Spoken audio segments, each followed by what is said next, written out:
What's up, YouTubers? This is your boy Big Metro Fan 12 coming to you with another video game review. And this time I'm reviewing the Young Indiana Jones Chronicles released on the NES by Jaleco, and it is pretty much based off of the Young Indiana Jones Chronicles TV show, which served as the prequel to the Indiana Jones franchise.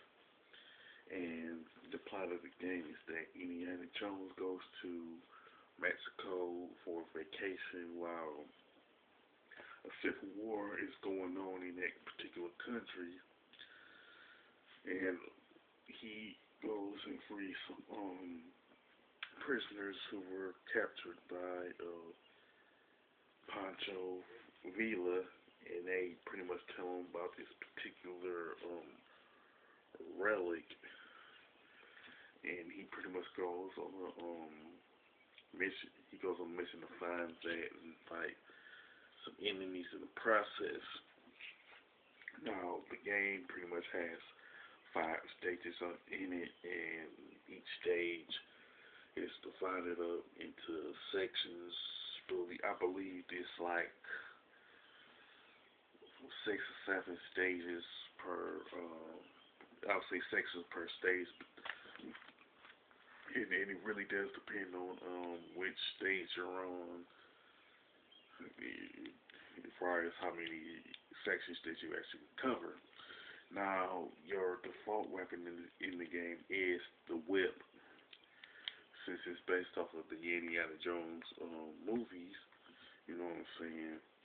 Now, I'm pretty sure that Indiana Jones uses the whip in the TV show, but I'm not really 100% sure on that. So if anybody who remembers the TV show and played the game, let me know if that's the case, if he really used it in the TV show. Now, there are other weapons that you can use also, like bombs, grenades, dynamite, knives, handguns, rifle, machine gun. I think there's a total of 4 or 5 slots that you can use the other weapons to. But if you happen to have one weapon, if you have the machine gun or the whip, if you take one hit, you lose that particular weapon, and if you get hit again, you pretty much die. And that's pretty similar to how Ghosts and Goblins function. You know what I'm saying? As far as that series is concerned. Plus, there's a particular driver section where you use like the motorcycle and the tank. But I think it's mainly the motorcycle that you drive, though. Plus, you can get like items like the gold bar, hat, gas mask, flashlight, torch, and an idol statue. The one thing about the idol statue is that it freezes enemies, but you can still get hurt. Which, I'll be honest with you, it doesn't make any sense.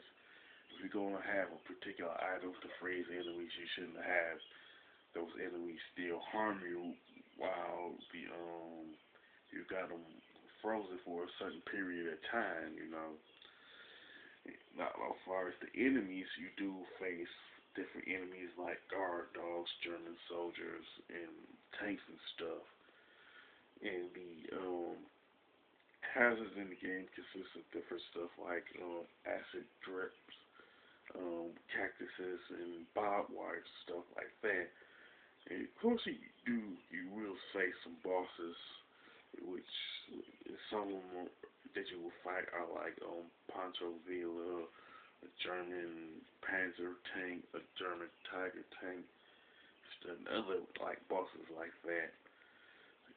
Of course, you assume that all of them are not straight up cakewalk, but they require some strategy and stuff like that. You know what I'm saying? So yeah, you pretty much. I can honestly say that this particular game is pretty faithful to the source material in terms of the TV show and stuff. Now the graphics and level design are okay with decent color palettes, but at the same time, the graphics and level design hadn't aged all that well. You know what I'm saying?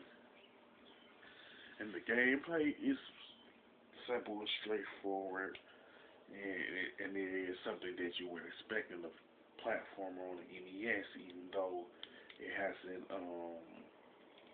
set any new standards in the platforming genre.